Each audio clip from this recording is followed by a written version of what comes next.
In this video we're going to be looking at the construction of the major scale. Now the major scale is a very typical Western scale. You'll have heard hundreds of pieces of music played using the major scale. A scale is constructed using certain distances between the notes. Now in the West, the smallest step between two notes that we can have is called a half tone, and it goes from here to here. If I go from here to here, that's exactly the same distance as moving from that one to that one, and if I go from here to here, it's exactly the same distance. This is a tuning system that we've arrived at. It hasn't been that tuning system for all time through Western classical music. There was a time when some of the semitones were bigger than others, but that's a whole story in itself, and I'm not going to go into that here. Another factor in this is that in scales from other parts of the world, we might actually have sounds between that one and that one. So if you imagine for a moment taking a violin string, and a violin isn't divided up into frets like a guitar, it's just got an empty fingerboard. So we could slide up, and it would be like sliding from a deep red to a light red as we move between that note and that note. All the way along, there are slightly different shades. So all the way along, there are slightly different sounds. So say you get halfway between that note and that note, we have what we call a quarter tone. We don't use the quarter tone in Western music, which is why Indian music, which does use quarter tones, sounds so different to our Western music. We can't actually play quarter tones on the piano, so we won't be studying any scales that have quarter tones, because the piano is laid out in half tones. Now, two half tones make a whole tone. And it's important to know this because the major scale is constructed like this. We're starting on C for the time being, and we go up one whole tone. And then we go up another whole tone. So we've gone tone, tone. Now you'll see here that I've got two white notes next door to one another. And two white notes next door to one another with no black key are also a semitone. So we've gone tone, tone, semitone. The next part of the scale goes up a tone, then we go up another tone, and we end with the semitone. The semitones are important because they give a feeling of pulling you in a particular direction. This particular semitone that leads back to the root note of the scale, the C, is really important in endings again. See how that note just pulls you up to the C. It wants to go there, and that's the point of the semitones. They give a pull to the music. Okay, so let's just run through that again. To construct a major scale, we're starting on C at the moment. We go up a tone. Remember that the tone is when you're travelling. So you can't say tone when you're on the C, you're saying tone when you're travelling to the next note. Tone, so it's tone, tone, semitone, tone, tone, tone, semitone. So that's the construction of a major scale. A major scale is always built in that way, regardless of what note you start on, which takes us to keys.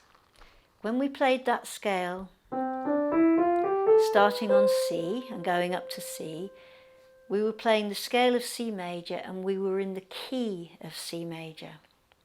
And the key of C major is made up of the notes of the scale of C major. Now, just because I played the notes here doesn't mean to say they always have to stay there. Once we've worked out the scale, we can play the notes of the scale anywhere on the piano. But let's look at a scale starting on a different note and see how that works. So if we go up 5 from C to G, And we go through this whole same process. We start on G, and we go up a tone and another tone. Now you notice we've got our semitone ready-made for us here. We don't have to go anywhere. It's there. Then we've got tone, tone. Now from this E, we need another tone. And in order to do that, we have to go up 2 semitones, which takes us to this black key here.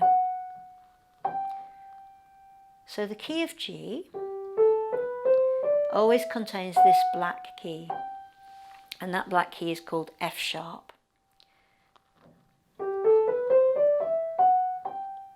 Okay, let's try another one like that. This time let's start on D, and you'll notice again that I'm going up in 5, and that's how the system works. Each time we go up 5, we add 1 new sharp. Okay, so we're going up 5 to D, and let's go through the process again. We've got tone, so from D to E is a tone. Now we need a tone, and we have to go up 2 semitones, and that brings us to that F sharp again. We keep the F sharp from before, and that will stay in from now on as we go through all of the keys using sharps. The F sharp will stay in. So now we go up a semitone, which takes us to the G. And here we need a tone again, which takes us to C sharp, and we end on the D. So the D scale looks like that. It has 2 sharps in it, the F sharp and the C sharp. Now I'm not going to continue through all the keys, but we could make a major scale on any single key, black or white, on the piano. And that would put us in the key of the root note of that scale.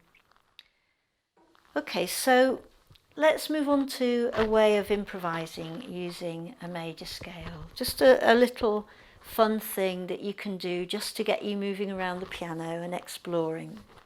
So what we're going to do, if you take your thumb, we'll come back to the C major scale. We're in the key of C using the C major scale. So we'll start with your thumb. And just play the scale using your thumb like this. Not the way you would normally play a scale, but we're doing that for a reason. So what I want you to do on each note that you play is make a little unit of 3 notes like this. Then you put your thumb on the D, move up to the E, and continue up the scale like that. Let's do that at the normal speed.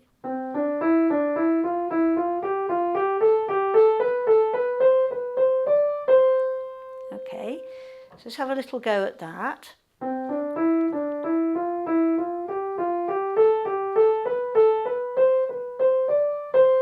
And see how we arrive on the C and it sounds nice and finished. The C will always sound nice and finished in the key of C. Okay, so let's now bring the left hand into this and have some fun. We can do the same thing with the left hand. So using your little finger, just hop up the scale and again make the pattern of 3 notes.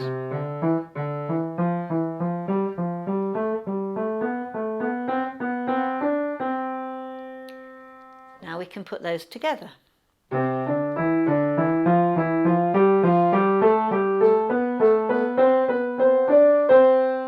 Which doesn't sound that interesting, so we need to change things to make it start to sound more interesting. So what we'll do, we'll reverse the pattern of 3 notes in the left hand. So you've got to think really clearly now. You're always thinking in that pattern of 3 notes. So now we start on the 3rd note in the pattern of 3, and we go like this.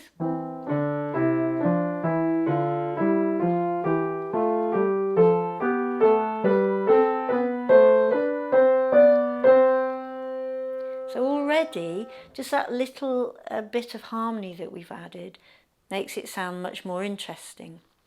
Because you could go up the whole piano and down the whole piano like that.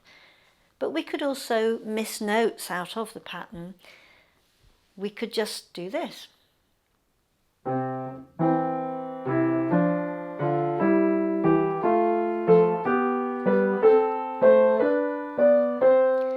Or we could miss notes out of one hand and put all three in the other one.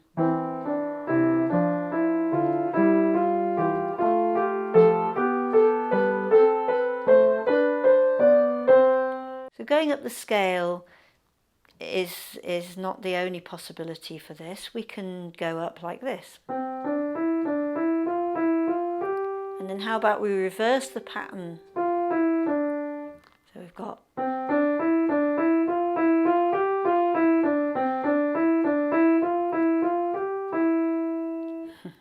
okay. So we can do that pattern now, bringing the left hand into it, and again doing the left hand the opposite way around, which in music is called contrary motion. If your hands are going in the opposite direction to one another, that's called contrary motion. And it gives rise to some nice harmonies in this. So we've got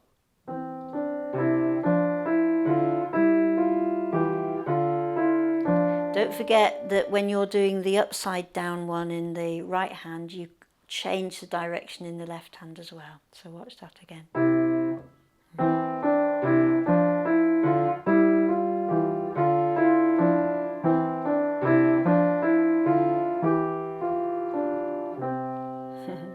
So you can begin to make little patterns just out of those units. You could try going in another direction.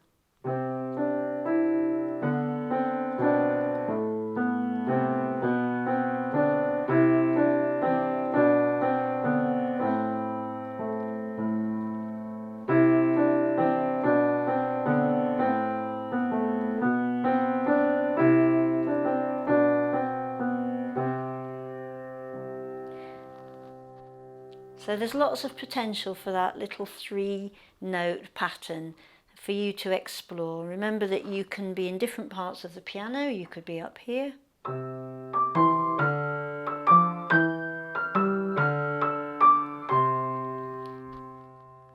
You could be down here.